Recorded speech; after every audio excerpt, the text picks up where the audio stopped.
Brothers and sisters, come and gather. Quickly now, come on.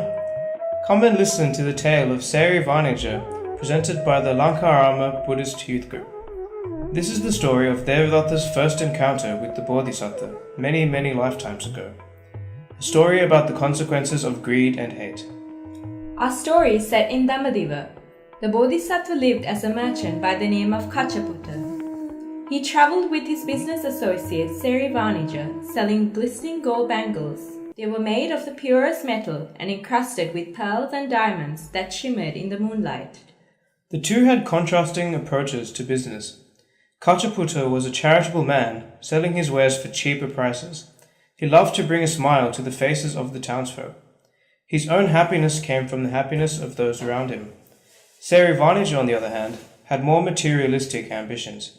He wanted to hoard his fortunes, and he was forever seeking more. Let us join the pair on a day in the market.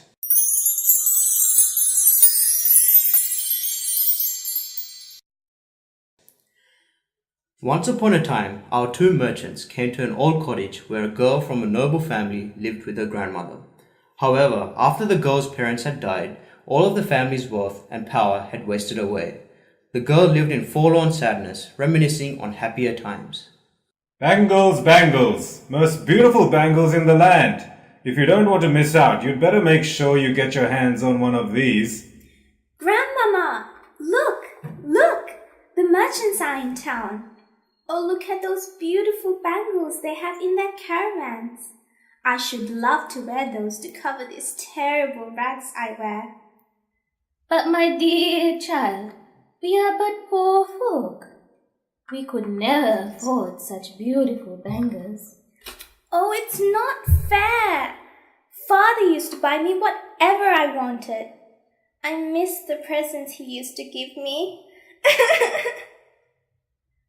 Child, how many times do I have to tell you? We have no way of buying those bangles.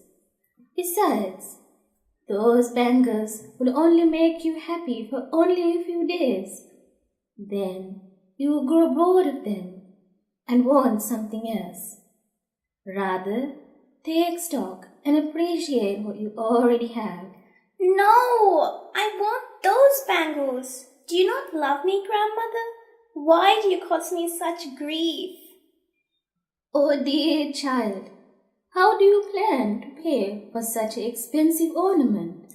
What about the old bowl we have in the attic? Let us exchange it but for a few bangles. Psst, that old thing. It is old and worthless. Your father rise from that bowl. It is a token by which to remember him. It is much more precious to us than anything else. But I think I'd appreciate father even more when my arms are covered with bangles. I'd look so pretty. If you really want to do so, but don't expect much from that old sooty bowl. Thanks, Grandma. Excuse me, sir.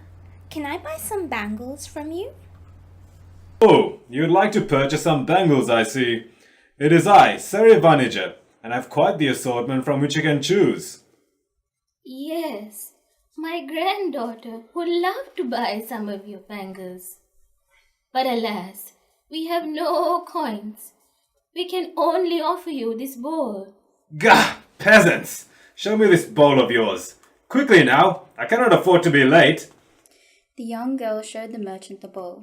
Seri Vanija inspected it, and lo and behold, underneath the dusty exterior was the shimmer of gold. My God, this bowl is priceless. I must have it.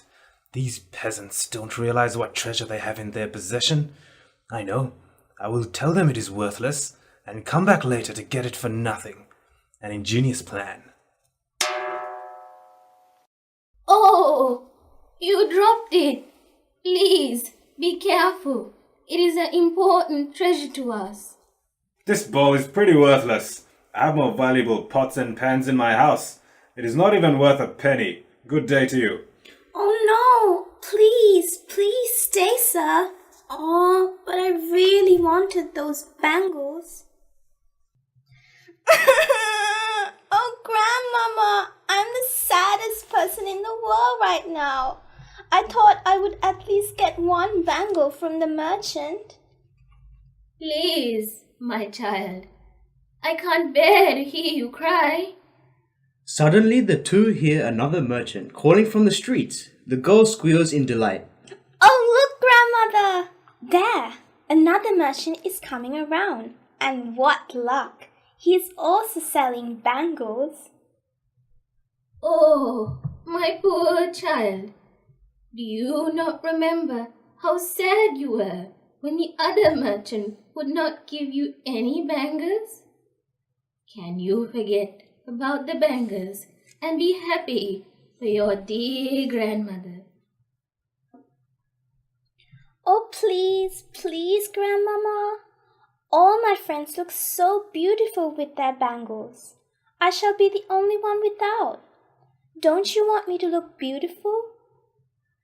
Dear granddaughter, you do not need bangles to look beautiful. To me, you are like a blooming flower in the meadow during spring. You are amazing, just the way you are. But I despair to see the shadow across your face. Come, then let us see what this new merchant has to say. Kind sir, my granddaughter would love to have one of your beautiful bangles. But alas, we have naught but this old bowl to pay you with. Auntie, this is a rich prize you offer me. A gold bowl like this one would be worth at least 9,000 bangles. Impossible! Oh, 9,000? Son, you are an honest man. The merchant this morning said it wasn't even worth a single coin. But Grandmama, I don't care for any stupid gold bowl. I want bangles. Child, if you desire the bangles, I will give you 500 bangles and 500 coins. But even such fortune would not do justice to the value of this bowl. Oh, joy! Thank you, kind sir, and bless you, my loving grandmother. I must be the happiest girl in the world right now.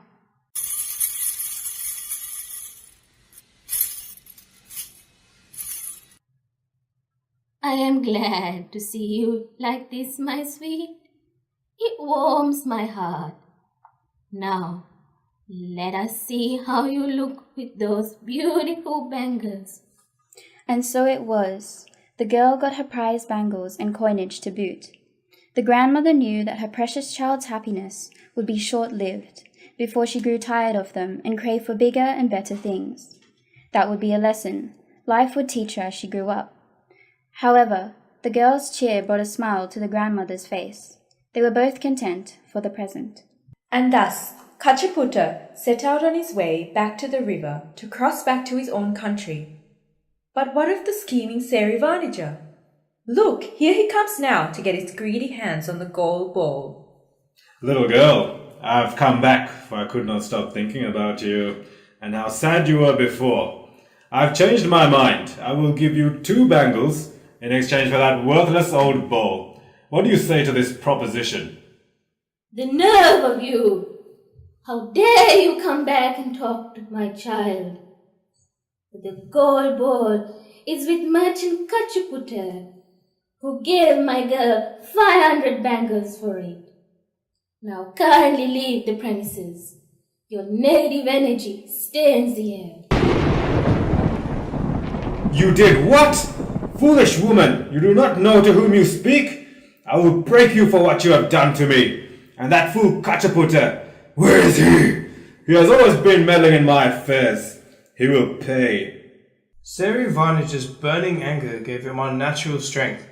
He grabbed a long stick and pursued Kachaputta to the banks of the river.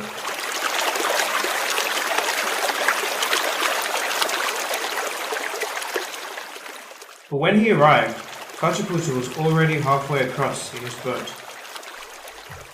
Kachaputta, you thief! Stop the boat! Give me back that gold ball! I found it! It is mine!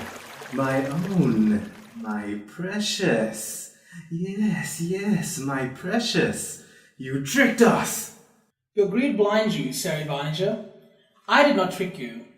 It was you who tried to trick the poor girl and rob the family of a valuable item. Your desire for this inanimate object brought tears and despair to a young child. Where is your compassion? I will keep this bowl and offer it to a poor soul that requires it far more than you or I. Fool! You will happily give away such a valuable trinket? Curse you! Kachaputta's tranquil conduct made Seri Vanija all the more angry. He gnashed his teeth and red blood started dripping from his lips. He dropped at the banks of the river and grabbed a fistful of sand. The rage you ignite burns me from within. Curse you for bringing this unholy disposition upon me. I will strike you down or die in the attempt. For every grain of sand that falls through my fingers, thus I curse you. And I will strike you down, for the time will come when your hourglass runs out. And should I perish, I will not rest for all of eternity, through many lifetimes across the sands of time, to hunt you down and make you pay. And with that violent outburst, Seri Vanija ran screaming into the river after Kachaputta's boat. But in his blind rage, he forgot that he could not swim. At that moment, a strong current surged through, and he was plunged underwater. The water swirled around him, and with the final shriek, overcame him.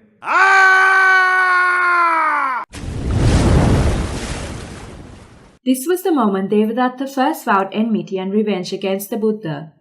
It is told that Seri Vanija pursued Kachaputta across the sands of time through many lifetimes.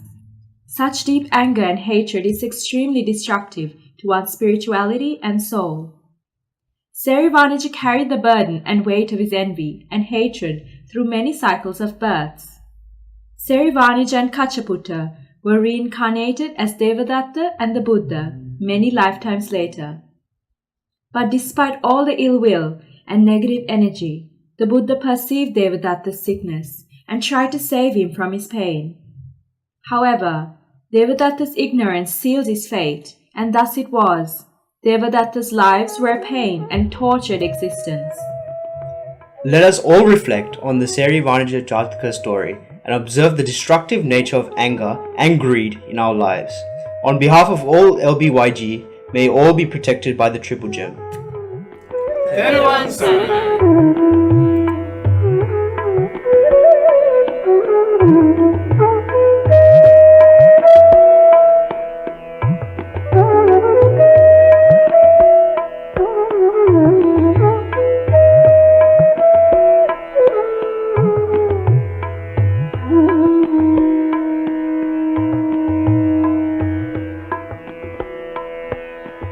Thank you.